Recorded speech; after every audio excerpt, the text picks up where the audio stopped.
Dans cette capsule vidéo sur Azure DevOps, nous allons commencer par introduire la démarche DevOps, puis nous allons présenter la plateforme Azure DevOps et pour finir, on va s'intéresser à l'intégration continue. Alors, qu'est-ce que DevOps? DevOps, c'est tout simplement l'union de personnes, processus et outils pour livrer de façon continue et efficace de la valeur ajoutée au client. Donc, en quelque sorte, dans la démarche DevOps, on va mettre les personnes au centre et ensuite on va utiliser des outils et on va mettre en place un certain nombre de processus pour exploiter efficacement ces outils-là afin de répondre rapidement aux besoins des utilisateurs. Alors, grâce à l'utilisation conjointe de l'ensemble de ces outils, on est capable de livrer de façon beaucoup plus rapide de la valeur ajoutée à nos clients. Alors, de la valeur ajoutée, c'est tout simplement une fonctionnalité ou une application qui est exempte d'anomalies, ou bien qui a très peu d'anomalies. C'est une application qui répond aux besoins de l'utilisateur. C'est une application qui a des fonctionnalités optimales. C'est une application qui offre une belle expérience utilisateur, etc. Alors, la démarche DevOps va s'appuyer sur 5 piliers. Donc, on a la culture, l'automatisation, le lean, la mesure et le partage. Donc, au niveau de la culture, l'approche DevOps est centrée d'abord sur les personnes. C'est vrai que dans DevOps, on utilise beaucoup des outils pour de l'automatisation, la collaboration, mais c'est d'abord les individus. Donc, c'est une démarche qui va être centrée essentiellement sur les personnes qui participent au projet. Ces personnes-là doivent avoir suffisamment d'ouverture d'esprit pour embrasser les changements et effectuer des expérimentations. Ensuite, dans la portion automatisation, donc on va aller s'appuyer sur un ensemble d'outils pour accélérer la cadence de livraison de nos applications. Et pour être en mesure d'accéder à cette cadence-là, on va mettre en place de l'automatisation qui va permettre de générer notre application et de déployer l'application de façon continue dès lors qu'il y a un changement au niveau du code source. On va également utiliser des scripts pour pouvoir définir nos environnements et s'appuyer dessus pour provisionner nos environnements. Puis, on a le troisième pilier qui est le Lean. Donc ici, l'approche DevOps est centrée sur la production de la valeur ajoutée pour le client. Et ce qu'on va recommander, c'est d'utiliser des petites livraisons fréquentes. Alors, au lieu de livrer un gros morceau, une application avec toutes ces fonctionnalités qui potentiellement ne répond pas aux besoins du client, l'approche de DevOps encourage de livrer fréquemment des petits incréments. Et à tout moment, on va aller chercher les retours de l'utilisateur, on va aller obtenir son feedback afin d'améliorer les différentes fonctionnalités et s'assurer que ce qu'on livre, c'est de la valeur ajoutée pour notre client. On a le quatrième pilier qui est la mesure. Bien évidemment, une fonctionnalité qui est livrée en production, pour être en mesure d'améliorer cette fonctionnalité, il faudrait qu'on soit capable d'évaluer celle-ci. Il faudrait qu'on soit capable d'aller collecter des métriques sur les performances de celle-ci. Il faut qu'on soit capable d'identifier s'il y a des potentiels problèmes, qu'on soit capable même de collecter les avis des utilisateurs.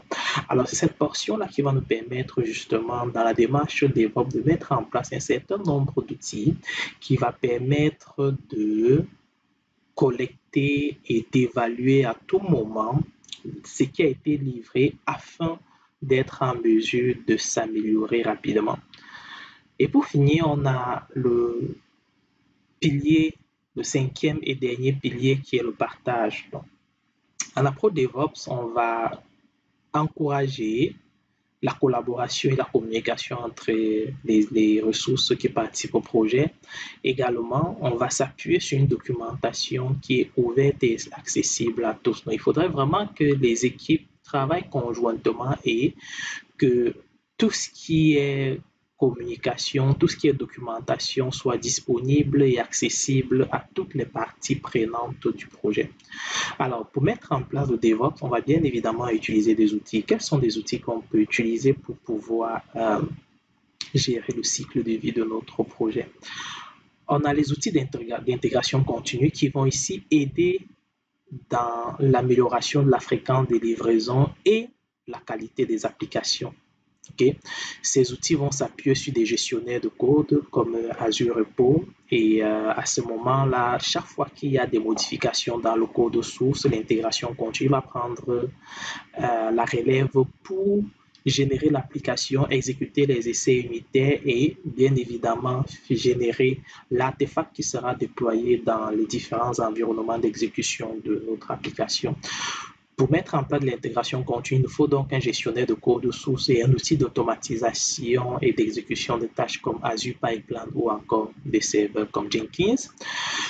Ensuite, on a le déploiement continu. Une fois que l'artefact a été généré par l'intégration continue, il faudrait que cet artefact-là soit automatiquement déployé dans son environnement d'exécution. À ce niveau-là également, on va s'appuyer sur des outils d'automatisation pour implémenter des pipelines qui vont aller déployer notre solution dans son environnement d'exécution.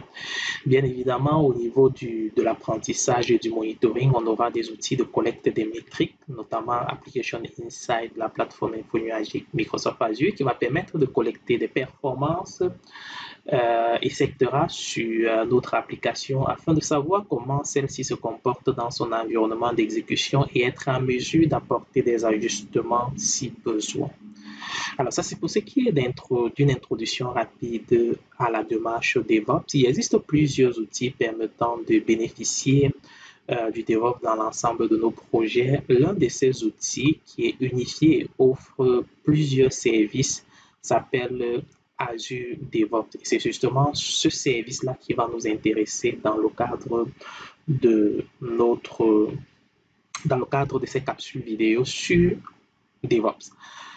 Alors, Azure DevOps est tout simplement une plateforme infonuagique qui est implémentée par Microsoft, qui va aider les équipes à planifier le travail, à collaborer sur le développement du code et à créer et déployer des applications. Donc, la plateforme nous offre 5 services principaux. On a Azure Board, qui est l'outil de planification et de gestion agile. Donc, ça permet d'avoir un tableau de bord et ça permet de planifier la livraison de notre application en utilisant des itérations, etc. On a Azure Pipeline, qui est l'outil d'automatisation qu'on va utiliser pour faire de l'intégration et du déploiement continu. Et c'est cet outil-là qui va essentiellement nous intéresser. On a Azure Repo, qui est un peu l'équivalent du GitHub, qui offre un gestionnaire de code source permettant de sauvegarder des dépôts Git dans l'info nuagique. On a Azure Test Plan, qui est une solution permettant d'effectuer des tests manuels et exploratoires en utilisant Azure DevOps. Et pour finir, on a Azure Artifact, qui offre en quelque sorte une plateforme permettant d'héberger des packages privés. Ici, on peut le voir un peu comme un nugget qui est accessible uniquement aux utilisateurs d'une entreprise. Donc, ça permet d'avoir un nugget privé. Ça permet aussi d'avoir d'autres gestionnaires de packages populaires, mais accessibles uniquement aux utilisateurs d'une entreprise. Ça, c'est pour ce qui est de l'introduction à Azure DevOps. Maintenant, on va rapidement introduire et présenter l'intégration continue avant de s'intéresser de façon spécifique à Azure Pipeline, qui est le service d'intégration continue de la plateforme Microsoft Azure.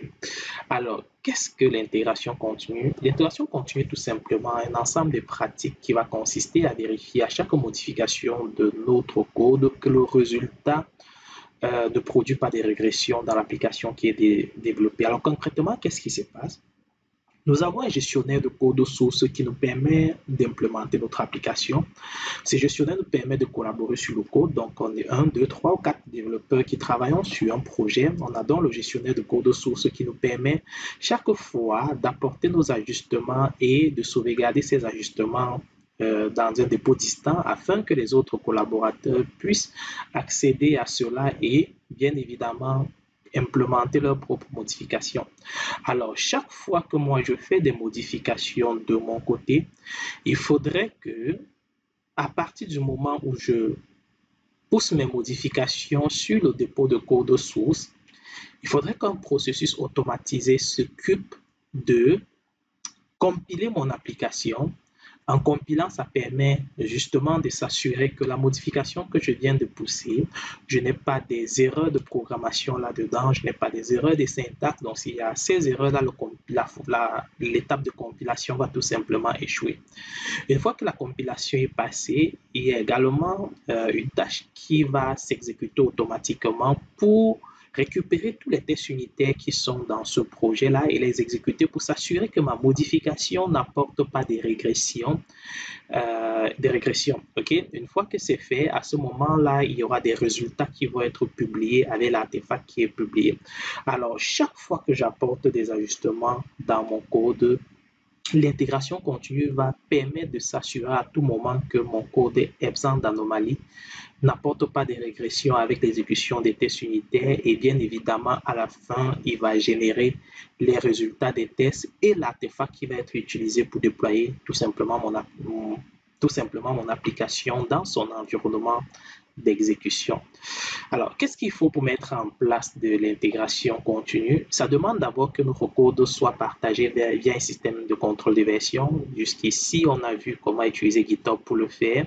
Il existe également Azure Repo, qui est le service de gestion de code source d'Azure DevOps, qui permet également d'avoir un dépôt de code source dans l'info nuagique. Une fois qu'on a notre dépôt de code source, il faudrait que les équipes collaborent en utilisant le dépôt de code source. Pour cela, chaque fois qu'on effectue des modifications, on doit effectuer des commits de nos modifications afin que l'intégration continue puisse prendre la relève et s'assurer que le code qu'on a commité respecte un certain nombre de bonnes pratiques et qu'il est exempt d'anomalies, il est exempt d'erreurs de programmation, de syntaxe et bien évidemment d'anomalies via l'exécution des tests unitaires. Pour finir, ça nous prend aussi des tests automatisés. Bien évidemment, il faut des tests automatisés dans notre projet, car les tests automatisés vont permettre de valider chaque fois que l'implémentation ou bien la modification qu'on a apportée au code source n'apporte pas de régression. Et pour finir, il faut un logiciel d'automatisation des tâches de compilation, d'exécution des tests unitaires, etc. Et ce logiciel d'automatisation-là, c'est justement un service comme Azure Pipeline qui va nous permettre d'avoir cela à notre disposition. Donc, dans la plateforme info nuagique Azure DevOps, on va retrouver Azure Pipeline qui est mise à notre disposition pour nous supporter dans la mise en place de l'intégration continue. L'intégration continue va nous apporter plusieurs bénéfices dans l'implémentation de notre application. Le premier bénéfice, c'est que ça augmente la qualité du code, dans la mesure où chaque fois qu'on a implémenté notre code, chaque fois qu'on vient committer ce code-là, on peut avoir également des tâches d'analyse statique de code qui vont s'exécuter automatiquement pour valider est-ce que le code qu'on vient de committer n'a pas des failles de sécurité. Est-ce que ce code-là a été implémenté en respectant les bonnes pratiques? Est-ce que j'ai une bonne couverture des tests unitaires, etc. Tout cela va me permettre de garantir que mon code est de bonne qualité. Okay? Il y a également l'exécution des tests automatisés à chaque changement de code. Cette portion est un bénéfice qui permet justement de réduire la probabilité d'avoir des régressions dans la modification qu'on a effectuée et qu'on a committée dans notre gestionnaire de code source. En cas d'incompatibilité, au cas où notre modification entraîne des régressions, on est informé rapidement parce que notre pipeline d'intégration continue va tout simplement échouer et on aura des erreurs qui vont nous diriger vers le problème et on va rapidement apporter une solution à ce problème-là. Il y a aussi la détection de façon continue des problèmes, c'est ce que je viens d'expliquer, ce qui permet d'éviter des problèmes de dernière minute parce qu'on va capter les problèmes beaucoup plus tôt et on va apporter une solution à ces problèmes rapidement. Okay? Ça permet aussi de disposer à tout temps d'une version prête à être déployée parce qu'à la fin de l'intégration continue, on a les résultats des tests qui sont publiés, mais aussi l'artefact qui est généré. L'artefact, ça représente le package de notre application qui est prêt à être déployé dans son environnement d'exécution. Et pour finir, on a l'augmentation de la confiance au code qui est déployé en production. Si moi j'écris mon code et que je sais qu'il y a une batterie de tests unitaires qui est passé au préalable pour s'assurer que mon code n'apporte pas des régressions. Je sais qu'il y a des tâches d'analyse de statique de code qui sont passées automatiquement pour valider que mon code ne viole pas les bonnes pratiques orientées objets. À ce moment-là, je suis certain qu'en bout de ligne, l'artefact qui est généré avec mon code est quand même de bonne qualité. Donc, je serai confiant au moment de vouloir déployer ce dernier dans mon environnement de production. Alors, c'est tout pour ce on devait voir dans cette capsule vidéo en ce qui concerne une introduction à DevOps avec les présentations de l'intégration continue et de la plateforme info-nuagique Azure DevOps.